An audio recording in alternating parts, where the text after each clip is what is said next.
ओम नमो नारायणाय नमः। जय श्री हरि। प्रिय श्रोताओं, आज बृहस्पतिवार के दिन भगवान बृहस्पति देव के चरणों में नमन करते हुए पूरी श्रद्धा और भक्ति के साथ सुनते हैं बृहस्पतिवार संपूर्ण व्रत कथा और आरती। तो प्रेम से बोले लक्ष्मी नारायण की जय। जय श्री हरि।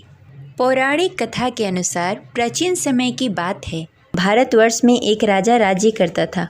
वो बड़ा ही प्रतापी और दानी था। वह नित्य प्रति मंदिर में भगवत दर्शन करने के लिए जाता और ब्राह्मणों और गुरु की सेवा किया करता। उसके द्वार से कोई भी याचक निराश होकर नहीं लौटता। वह प्रत्येक गुरुवार को व्रत रखता एवं पूजन करता, गरीबों की सहायता करता। परंतु यह सब बातें उसकी रानी को बिल्कुल अच्छी नहीं लगती थी। वह न तो व्रत करती और न ही किसी को एक भी पैसा दान में देती थी। वह राजा से भी ऐसा करने को मना किया करती थी। एक समय की बात है, राजा शिकार खेलने के लिए वन को चले गए। घर पर रानी और दासी थी। उस समय गुरु बृहस्पति साधु का रूप धारण करके राजा के दरवाजे पर भिक्षा मांगने के लिए आए। साधु ने रानी से भिक्षा मांगी तो वह कहने लगी, हे साधु महाराज, मैं इस दान पुण्य से तंग आ गई हूँ। इस कार्य के लिए तो मेरे पति ही बहुत हैं। अब आप ऐसी कृपा करें कि सारा धन नष्ट हो जाए तथा मैं आराम से रह सकूं। साधु रूपी बृहस्पति देव ने कहा, हे देवी, तुम तो बड़ी ही विचित्र हो। संतान और धन से कोई दुखी नहीं होता, इसको सभी चाहते हैं। पापी भी धन और पुत्र की इच्छा करता है। अगर तुम्हारे पास धन अधिक है तो भूखे मनुष्यों को भोजन करवाओ, प्याव लगवाओ, ब्राह्मणों को दान दो, धर्मशाला बनवाओ, कुआं, तालाब, बावड़ी, बाग, बगीचे आदि का निर्माण कराओ तथा निर्धन कुंवारी कन्याओं का विवाह करवाओ। साथ ही यज्ञ करो। इस प्रकार के कर्मों से आपके कुल का और आपका नाम परलोक में भी सार्थक होगा एवं तुम्हें स्वर्ग की प्राप्ति होगी। परंतु रानी साधु की इन बातों से खुश नहीं हुई। उसने कहा, हे साधु महाराज, मुझे ऐसी धन की आवश्यकता नहीं है जिसे मैं अन्य लोगों को दान में देती फिरूं, जिसको रखने और संभालने में भी मेरा सारा वक्त निकल जाए। साधु ने कहा, हे देवी, यदि तुम्हारी ऐसी ही इच्छा है तो जैसा मैं तुम्हें बताता हूँ वैसा करना। बृहस्पतिवार के दिन आंगन को गोबर से लीपना और अपने केसों को पीली मिट्टी से धोना। केसों को धोते समय स्नान करना। राजा से कहना कि वो हजामत कराए। भोजन में मांस मदिरा खाना, कपड़े धोबी को धोने के लिए देना। इस प्रकार 7 बृहस्पतिवार को करने से तुम्हारा सारा धन नष्ट हो जाएगा। यह कहकर साधु महाराज रूपी बृहस्पति देव अंतर ध्यान हो गए। रानी ने साधु के कहने के अनुसार 7 बृहस्पतिवार तक वैसा ही करने का विचार किया। साधु के बताए हुए कार्य करते हुए केवल 3 ही बृहस्पतिवार बीते कि उसकी सारी संपत्ति नष्ट हो गई। भोजन के लिए भी 2 समय परिवार तरसने लगा तथा सांसारिक भोगों से दुखी रहने लगा। तब राजा रानी से कहने लगा कि हे रानी, तुम यहाँ पर रहो, मैं दूसरे देश जा रहा हूँ। क्योंकि यहाँ पर मुझे सभी मनुष्य जानते हैं, इसलिए मैं यहाँ कोई कार्य नहीं कर सकता। मैं अब परदेश जा रहा हूँ, वहाँ कोई काम धंधा करूँगा, शायद हमारे भाग्य बदल जाए। ऐसा कहकर राजा परदेश को चला गया। वो वहाँ जंगल से लकड़ियाँ काट कर लाता और शहर में बेचता। इस तरह जीवन व्यतीत करने लगा। इधर राजा के बिना रानी और दासी दुखी रहने लगी। किसी दिन भोजन मिलता और किसी दिन जल पीकर ही रहना पड़ता। एक दिन रानी और दासी को भोजन किए बिना 7 दिन व्यतीत हो गए। तो रानी ने अपनी दासी से कहा, हे दासी, यहाँ पास के नगर में मेरी बहन रहती है। वह बड़ी ही धनवान है। तुम उसके पास जाओ और वहाँ से 5 सेर बेजल मांग के लाओ, जिससे कुछ समय के लिए गुजारा हो जाएगा। दासी रानी की बहन के पास गई। रानी की बहन उस समय पूजा कर रही थी। बृहस्पतिवार का दिन था। दासी ने रानी की बहन से कहा, हे रानी, मुझे आपकी बहन ने भेजा है, मुझे 5 सेर बेजल दे दो। दासी ने यह बात अनेक बार कही, परंतु रानी की बहन ने कोई उत्तर नहीं दिया, क्योंकि वह उस समय बृहस्पतिवार का कथा सुन रही थी। जब दासी को रानी की बहन की कोई उत्तर नहीं मिला तो वह बहुत ही दुखी हुई। उसे क्रोध भी आया। वह लौटकर रानी से बोली, हे रानी, आपकी बहन बहुत ही घमंडी है। वह छोटे लोगों से बात नहीं करती। मैंने उससे कहा, उसने कोई उत्तर नहीं दिया। मैं वापस चली आई। रानी बोली, हे दासी, उसमें उसकी कोई गलती नहीं है। जब बुरे दिन आते हैं तब कोई असहारा नहीं देता। अच्छे बुरे का पता विपत्ति में ही लगता है। जो ईश्वर की इच्छा होगी वही होगा, यह सब हमारे भाग्य का दोष है। उधर रानी की बहन ने सोचा कि मेरी बहन की दासी आई हुई थी, परंतु मैं उससे नहीं बोली, इससे वह बहुत दुखी हुई होगी। अतः कथा सुन बृहस्पति भगवान का पूजन समाप्त करके अपनी बहन के घर गई और कहने लगी, हे बहन, मैं बृहस्पतिवार का व्रत कर रही थी, तुम्हारी दासी हमारे घर आई थी, परंतु जब तक हम कथा सुनते हैं तब तक हम लोग न उठते हैं और न किसी से बातें करते हैं, इसलिए मैं नहीं बोली। कहो दासी क्यों गई थी? रानी बोली, बहन, हमारे घर अनाज नहीं था। वैसे तुमसे कोई बात छिपी नहीं है, इस कारण मैंने दासी को तुम्हारे पास 5 सर बेजल के लिए भेजा था। रानी की बहन बोली, बहन देखो, बृहस्पति भगवान सबकी मनोकामनाएं पूर्ण करते हैं, देखो शायद तुम्हारे घर में कहीं अनाज रखा हो। यह सुनकर दासी घर के अंदर गई, वहाँ से उसे एक घड़ा बेजल का भरा हुआ मिल गया। उसे बड़ी हैरानी हुई क्योंकि उसके एक एक बर्तन देख लिया था। उसने बाहर आकर रानी को बताया। दासी अपने रानी से कहने लगी, हे रानी देखो, वैसे हमको जब अन्न नहीं मिलता तो हम रोज ही व्रत करते, अगर इनसे इस व्रत की विधि और कथा पूछ ली जाए तो हम भी इस व्रत को किया करेंगे। दासी के कहने पर रानी ने अपनी बहन से बृहस्पतिवार के व्रत के बारे में पूछा। उसकी बहन ने बताया, हे रानी बहन, बृहस्पतिवार को सूर्योदय से पूर्व उठकर स्नान आदि से निवृत्त होकर बृहस्पतिवार का व्रत करना चाहिए, लेकिन उस दिन सिर नहीं धोना चाहिए। बृहस्पतिवार के व्रत में चने की दाल और मुनक्के से विष्णु भगवान और केले के वृक्ष की जड़ की पूजन करनी चाहिए तथा दीपक जलाएं। उस दिन एक ही समय भोजन करें, भोजन पीले खाद्य पदार्थ का करें तथा कथा सुनें। इस प्रकार करने से गुरु भगवान प्रसन्न होते हैं और अन्न पुत्र धन देते हैं। इस प्रकार व्रत और पूजन की विधि बताकर रानी की बहन अपने घर को लौट गई। रानी और दासी दोनों ने ही निश्चय किया कि वे बृहस्पति भगवान का पूजन जरूर करेंगी। 7 दिन बाद जब बृहस्पतिवार आया तो दोनों ने व्रत रखा। घुड़सार में जाकर चना और गुड़ बीन लाई तथा उसकी दाल से केले की जड़ में विष्णु भगवान का पूजन किया। अब भोजन कहाँ से आए? दोनों बड़ी ही दुखी हुई, परंतु उन्होंने व्रत किया था, इस कारण बृहस्पति देव भगवान प्रसन्न थे। वे एक साधारण व्यक्ति के रूप में 2 थालों में सुंदर पीला भोजन लेकर आए और दासी को देकर बोले, हे दासी, यह भोजन तुम्हारे और रानी के लिए है, तुम दोनों करना। दासी भोजन पाकर बड़ी ही प्रसन्न हुई और रानी से बोली, रानी जी भोजन कर लो।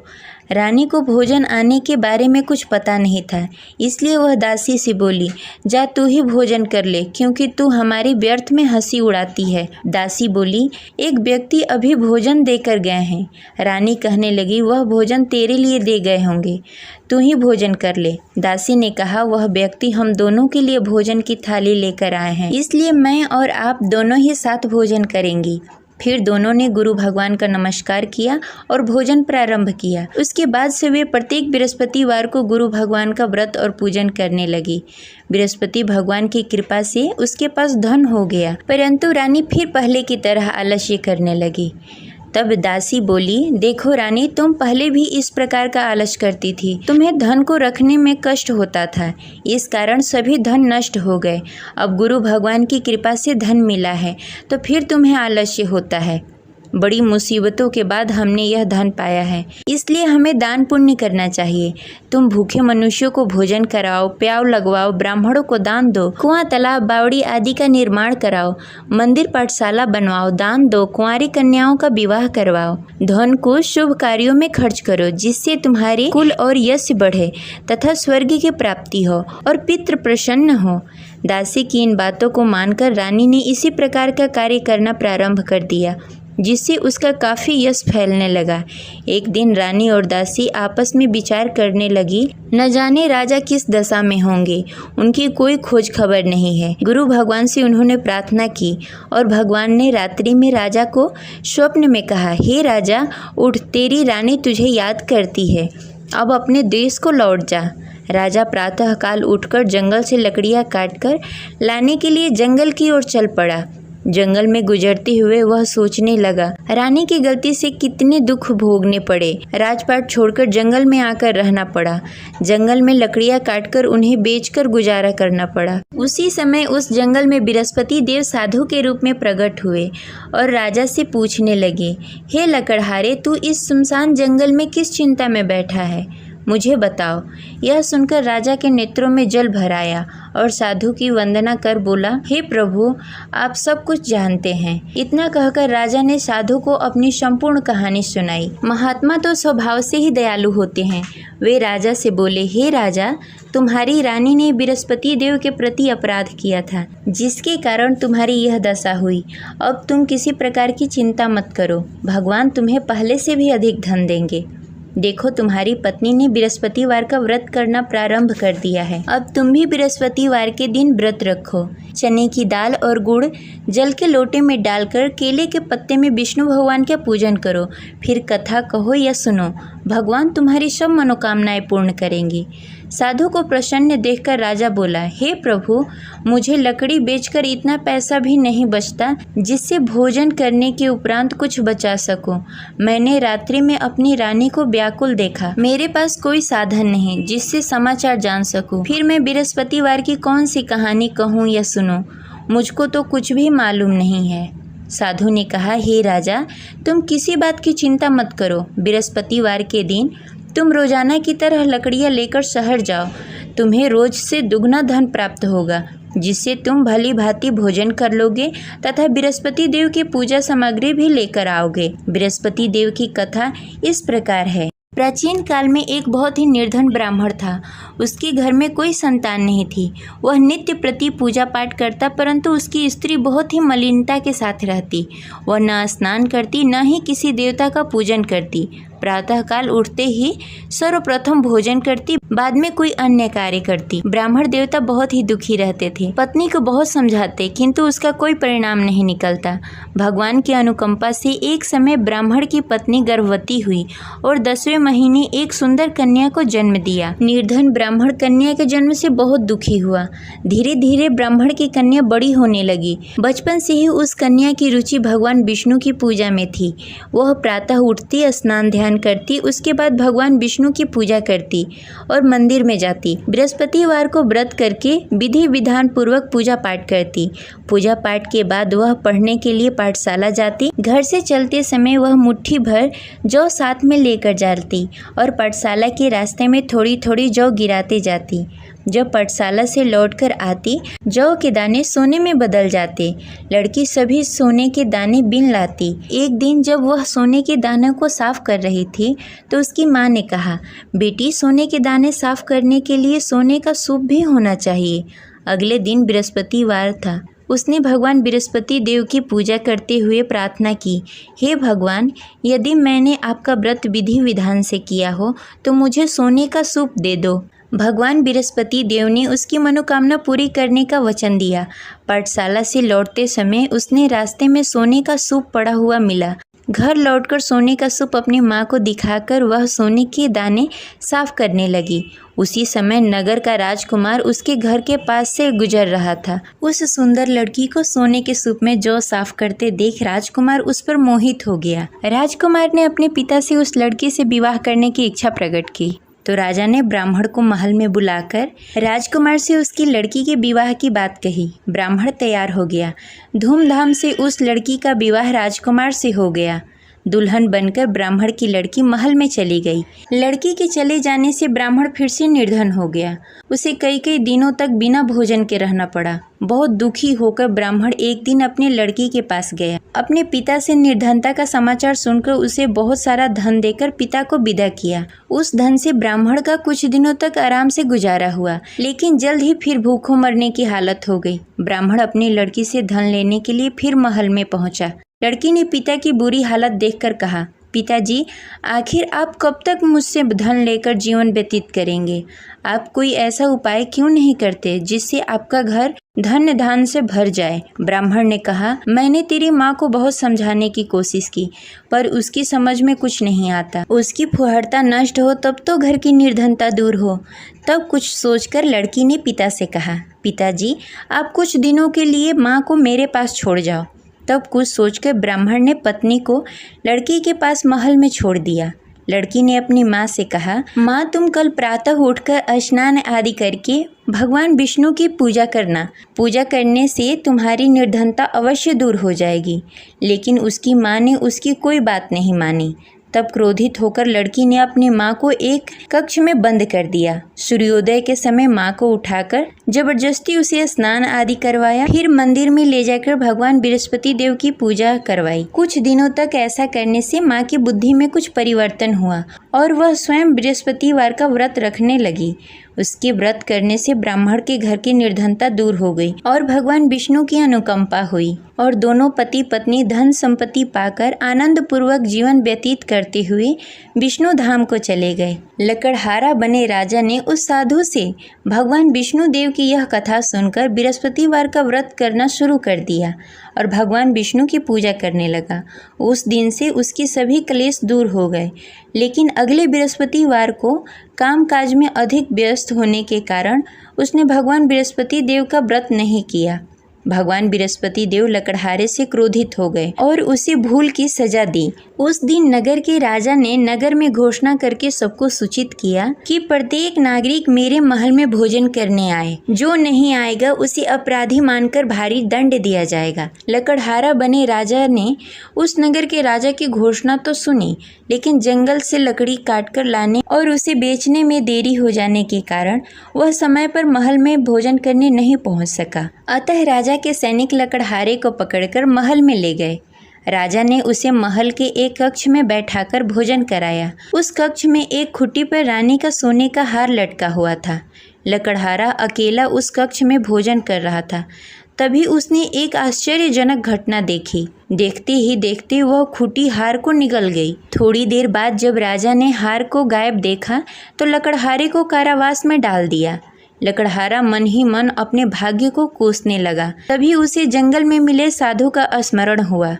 थोड़ी देर में भगवान बृहस्पति देव सन्यासी के रूप में उसके सामने प्रकट हुए और कहा, हे लकड़हारे, तूने भगवान बृहस्पति देव की पूजा नहीं की, इसी कारण तुम्हें कष्ट हो रहा है। लेकिन अब चिंता मत करो, बृहस्पतिवार के दिन कारागार के दरवाजे पर तुम्हें कुछ पैसे पड़े हुए मिलेंगे। उन पैसों से भगवान बृहस्पति देव का व्रत करके उनकी पूजा करोगे तो तुम्हारे सारे दुख दूर हो जाएंगे। फिर बृहस्पतिवार के दिन दरवाजे पर पड़े पैसे राजा को मिले, जिससे उसने चने की दाल, गुड़, मुनक्का मंगाकर भगवान बृहस्पति देव की कथा कही और व्रत किया, जिससे भगवान बृहस्पति देव प्रसन्न होकर उस नगर के राजा को स्वप्न में लकड़हारे को मुक्त करने को कहा। सुबह राजा ने आकर अपने कक्ष में देखा कि खूंटी पर हार टंगा हुआ है।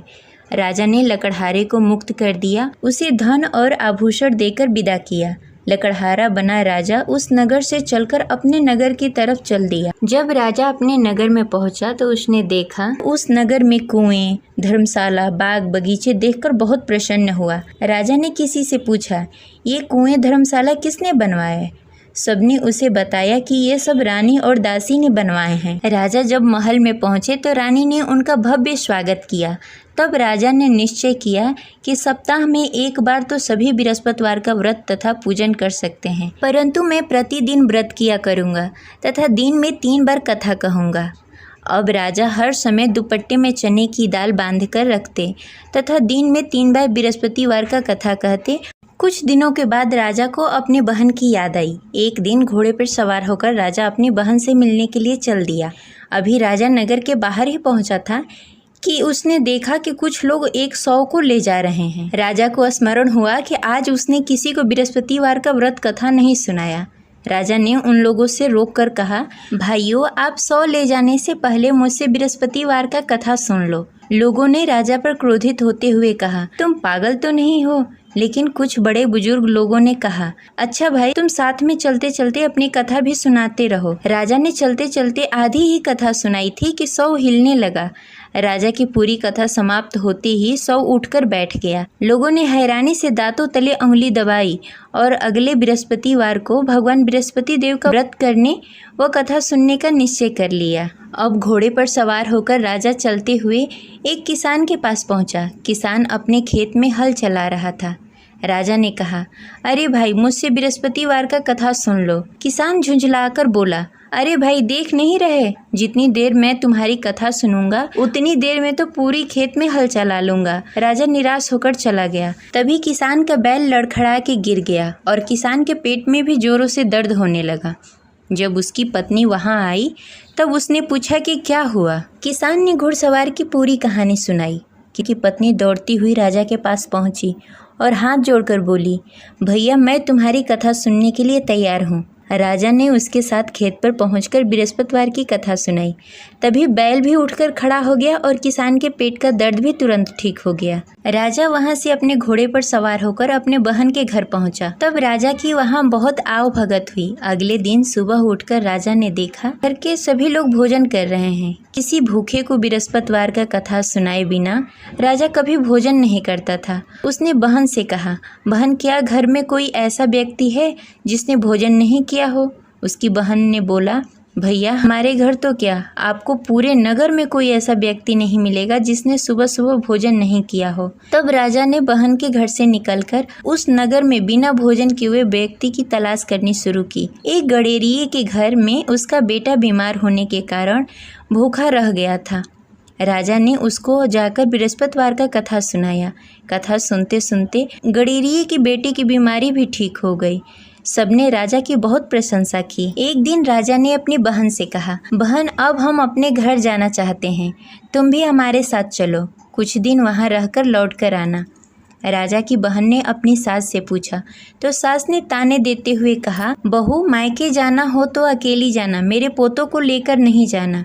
तुम्हारे भाई की कोई संतान नहीं है, कहीं तुम्हारी भाभी मेरे पोतों को भी जादू टोना न कर दे। दूसरे कक्ष में बहन की सास की बातें सुनकर राजा दुखी मन से अकेले ही अपने नगर को लौट गया। रानी ने राजा से कहा, आप तो अपनी बहन को साथ लाने गए थे, फिर बहन को साथ क्यों नहीं लेकर आए?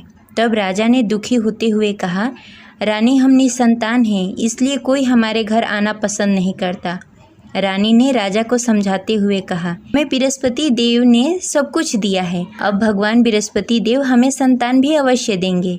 बृहस्पतिवार को विधि पूर्वक व्रत करते हुए राजा और रानी ने भगवान बृहस्पति देव से संतान के लिए प्रार्थना की। कुछ दिनों के बाद ही रानी गर्भवती हो गई। 10वें महीने रानी ने एक सुंदर बालक को जन्म दिया। राजा रानी जीवन प्रयत्न बृहस्पतिवार का व्रत करते रहे। उनके घर में धन धान्य की वर्षा होती रही। इस तरह अनंत पूरक जीवन यापन करते हुए राजा रानी भगवान बृहस्पति देव की अनुकंपा से मोक्ष को प्राप्त हो गए। बृहस्पतिवार को विधि पूर्वक व्रत करके जो स्त्री पुरुष भगवान विष्णु की पूजा करते हैं उनकी सभी मनोकामनाएं पूर्ण होती है। जय बृहस्पति देव। अब सुनेंगे बृहस्पति देव की आरती। ओम जय बृहस्पति देवा, ओम जय बृहस्पति देवा, छिन छिन भोग लगाऊं कदली फल मेवा। ओम जय बृहस्पति देवा, तुम पूर्ण परमात्मा, तुम अंतर्यामी, जगत पिता जगदीश्वर, तुम सबके स्वामी। ओम जय बृहस्पति देवा, चरणामृत निज निर्मल, सब पातक हरता, सकल मनोरथ दायक, कृपा करो भरता। ओम जय बृहस्पति देवा, तन मन धन अर्पण कर, जो जन शरण पड़े, प्रभु प्रगट तब हो कर, आकर द्वार खड़े। ओम जय बृहस्पति देवा, दीन दयाल दयानिधि, भक्तन हितकारी, पाप दोष सब हरता, भव बंधन हारी। ओम जय विरस्पति देवा। सकल मनोरथ दायक सब संशय हारी। विषय विकार मिटाओ संतन सुखकारी। ओम जय विरस्पति देवा।